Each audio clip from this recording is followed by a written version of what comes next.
एके दिवशी एका सुंदर बागेत फडफड फडफड असा आवाज येत होता. ते कोण असेल बरं?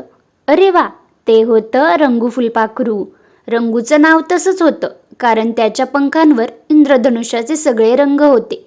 रंगू फारच खोडकर होता.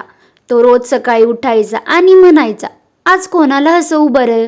एक दिवस रंगूने ठरवलं, आज मी बागेतल्या सगळ्या कीटकांची गंमत करणार. तो थेट गेला मुंगींच्या रांगेकडे. मुंग्या अगदी शिस्तीत चालत होत्या. रंगू त्यांच्यावरून उडत म्हणाला, अरे वा, ही ट्रेन आहे की काय?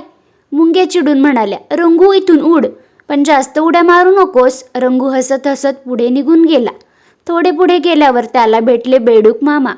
बेडूक मामा टप टप उड्या मारत होते. रंगू म्हणाला, मामा, तुम्ही उडीतले ऑलिम्पिक चॅम्पियन वाटता.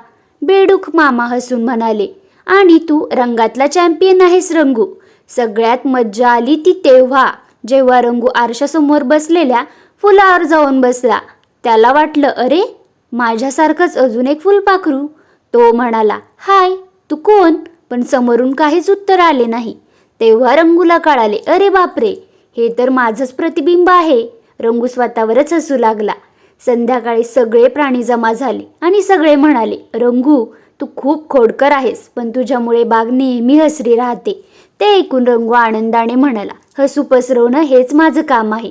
आणि तो रंगीत पंख फडफडवत चंद्रप्रकाशात उडून गेला. कथा संपली.